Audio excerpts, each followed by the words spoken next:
क्या आपने कभी सोचा है कि सक्सेसफुल लोग और सक्सेसफुल कैसे होते जाते हैं? क्या है उनके सक्सेस का राज? अगर मैं कहूँ कि ये उनकी मॉर्निंग रूटीन या मॉर्निंग हैबिट की वजह से है तो शायद आप तुरंत अग्री ना करें, लेकिन जैसे जैसे ये वीडियो आगे बढ़ता जाएगा आप इस बात को पूरी तरह से मान भी लेंगे और इन्हें फॉलो भी करेंगे। तो ऐसा क्या है आज की वीडियो में? आज का वीडियो एक ऐसे इंसान की कहानी है जो एक कार एक्सीडेंट में ऑलमोस्ट डेड डिक्लेयर कर दिया गया था। उसकी हार्ट बीट 6 मिनट के लिए बंद हो गई थी, जिसकी 11 हड्डियां टूट चुकी थीं और जो होश में आकर भी 1 महीने तक कोमा में था। इतना ही नहीं, कैंसर जैसी बीमारी से लड़ते हुए कर्ज में डूबने के बाद भी वो इंसान लाखों लोगों का इंस्पिरेशन है। वो आज एक कीनोट स्पीकर और बेस्ट सेलिंग बुक का ऑथर है। तो ये मिरेकलस इंसान है हैल एलरोड, जो पूरी दुनिया में फेमस बुक मिरेकल मॉर्निंग के ऑथर हैं। हैल ने अपनी इस बुक में बताया है कि कैसे हम लाइफ को सिर्फ अपनी सुबह की शुरुआत को बदलकर पूरी तरह से चेंज कर सकते हैं। तो हैल की स्टोरी ये है कि 20 साल की उम्र में उनका एक कार एक्सीडेंट हुआ जिसमें डॉक्टर ने उन्हें ऑलमोस्ट डेड डिक्लेयर कर दिया था। 6 मिनट तक उनकी धड़कनें नहीं चली। काफ़ी इलाज के बाद उनकी धड़कनें तो वापस आईं, लेकिन वो कोमा में थे और डॉक्टर ने कह दिया था कि वो कभी भी शायद चल ना पाएं। लेकिन हादसे के लगभग 3 साल बाद वो एक अल्ट्रा मैराथन के रनर बने, एक सक्सेसफुल ऑथर, एक बिजनेसमैन बने। जब इनकी लाइफ ने ठीक ठाक चलना शुरू ही किया था कि लाइफ ने उन्हें एक और झटका दे दिया। अक्टूबर 2016 में उन्हें उनके कैंसर के बारे में पता चला और इसकी ट्रीटमेंट की कॉस्ट ने हैल को फाइनेंशियली और इमोशनली और फिजिकली तोड़ दिया।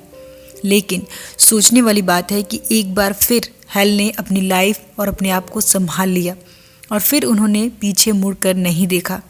तो इतना कुछ, इतने अप्स एंड डाउन्स के बाद ये कैसे पॉसिबल हो पाया? इसी क्वेश्चन का आंसर उनकी सक्सेसफुल मॉर्निंग हैबिट में छुपा है। ये सारी बातें हैल ने अपनी बुक में लिखी हैं। हैल लिखते हैं कि हम सुबह तभी जल्दी उठते हैं जब हमें कोई बहुत ज़रूरी काम हो या फिर कोई मजबूरी हो। तो हैल की ये बुक आपको सुबह उठने के तरीके और सॉलिड रीज़न, एक्साइटमेंट्स देती है ताकि हर सुबह आप किसी स्ट्रॉन्ग पर्पस के साथ उठो और ख़ुद को ऐसा इंसान बना सको जो अपनी लाइफ में एक्स्ट्रा ऑर्डिनरी बनने के लिए दम रखता हो। क्योंकि हमारी लाइफ की एग्जिस्टेंस के 4 पिलर्स हैं: फिजिकल, इंटेलेक्चुअल, इमोशनल और स्पिरिचुअल, और इन्हीं पिलर्स पर सब कुछ डिपेंड करता है। तो हैल ने मिरेकलस मॉर्निंग के पिलर्स को ध्यान में रखकर ही इनको डिज़ाइन किया था और इस रूटीन के लिए उन्होंने एक बहुत ही इंटरेस्टिंग नाम दिया है, सेवर्स का। इसमें हर लेटर एक वर्ड से बना है। तो आइए हम भी जानते हैं हैल की इस मिरेकलस बुक की कुछ इंपॉर्टेंट पॉइंट्स। बुक में दिए सेवर्स का मतलब है, पहला लेटर एस, साइलेंस। दुनिया में इतने वर्ड्स और इतनी भाषाएं होने के बाद भी चुप रहना यानी साइलेंस सबसे अच्छा है। हम चुप रहकर ही चीज़ों को ज़्यादा ऑब्जर्व कर सकते हैं, खुद पर ज़्यादा फोकस कर पाते हैं। हैल ने लिखा है कि हम सब की लाइफ में सबसे इम्पॉर्टेंट है कि हम खुद से सेटिस्फाइड रहें और ख़ुद को खुश रखें, और उसमें साइलेंस आपकी हेल्प कर सकता है क्योंकि आप खुश रहोगे तो ही सब कुछ ठीक रहेगा। और जिन बातों का जवाब आप बोलकर उतना इफ़ेक्टिवली तरीके से नहीं दे सकते, उनके लिए आपका साइलेंस ही काफ़ी है। तो मॉर्निंग में उठते ही खुद को दिन भर के शोर शराबे और नेगेटिविटी से बचाने के लिए कुछ टाइम अपने साथ बिताइए, और उसके लिए ज़रूरी है साइलेंस रहना। और साइलेंस रहने की प्रैक्टिस की कई बेसिक चीज़ें हैं, जिसमें meditation, prayer, self relaxation, deep breathing या फिर ग्रैटिट्यूड।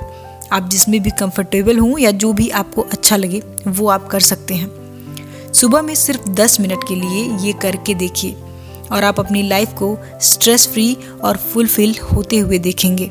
सेवर्स का ए, एफर्मेशन। हम खुद से जो बातें बोलते हैं उसे कहते हैं एफर्मेशन, और इन बातों पर यकीन भी करने लगते हैं क्योंकि हम जो भी सोचते हैं वही बन जाते हैं। तो इस बात का बहुत ध्यान रखिए कि आप खुद से क्या बातें करते हैं, क्योंकि अगर आप अपनी परमिशन खुद डिज़ाइन नहीं करोगे तो बाय डिफ़ॉल्ट अपने आप फियर और लिमिट को दोहराते रहोगे और अपनी लाइफ में कभी भी आगे नहीं बढ़ पाओगे। तो सुबह आप खुद से पॉजिटिवली बातें कीजिए। आप खुद से पूछिए कि लाइफ को किस तरह से बेटर बना सकते हैं। तो हैल कहते हैं कि इसका सबसे अच्छा तरीका है कि आप इन्हें पॉजिटिव अफर्मेशन को लिख लीजिए आप सब कुछ नोट डाउन कीजिए।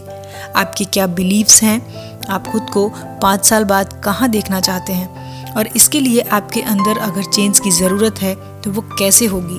क्योंकि अगर आप 5 मिनट के लिए पूरे इमोशंस और फीलिंग के साथ ऐसा करोगे तो धीरे धीरे आप इन एफर्मेशंस पर भरोसा करोगे और ये अपना असर आपके ऊपर ज़रूर दिखाएंगी। ऐसा उनका पर्सनल एक्सपीरियंस कहता है। सेवर्स का वी यानी विजुअलाइजेशन, आपका चीज़ों पर, बातों पर बिलीव करना, और जब आप इम्पॉसिबल को विजुअलाइज कर लेते हैं तो वो पॉसिबल हो जाता है। और आप ये समझ लीजिए कि आपके इमेजिनेशन का ये वीडियो वर्जन है। इसे कैसे करना है देखते हैं। आंखें बंद करके गहरी सांस लेकर अपने दिमाग को शांत करो। इमेजिन कीजिए कि आप क्या चाहते हैं। अपने वर्स्ट ड्रीम और डीपेस्ट डिज़ायर को सामने आने दीजिए। अपनी थिंकिंग को, अपने सारे सेंसेस को खुले रहने दें ताकि आप हर चीज़ को डिटेल में देख सकें और उसके लिए क्या क्या एक्शन लेने होंगे। अब विजुअलाइजेशन की प्रोसेस को आसान कैसे बना सकते हैं, तो इसके लिए एक बहुत ही ईजी तरीका है जिसे आप फॉलो कर सकते हैं, और वो ये है कि आप एक विजुअलाइजेशन चार्ट या बोर्ड बना सकते हैं जिसमें आपकी विशेस लिखी होनी चाहिए। आप उसे देखते रहें और उन लोगों की भी पिक्चर को भी लगा सकते हैं जिनसे आप इंस्पायर होते हैं, जो आपके ड्रीम से रिलेटेड हों। और विजुअलाइजेशन आपके सबकॉन्शियस माइंड को क्लैरिटी देता है और उसे हार्ड वर्क के लिए प्रोग्राम करता है। सो गाइज, आज के वीडियो में इतना ही। बुक के बाकी पॉइंट्स के बारे में हम कल जानेंगे, तो मिलते हैं कल वीडियो के अगले पार्ट में। अपना कीमती समय देने के लिए धन्यवाद।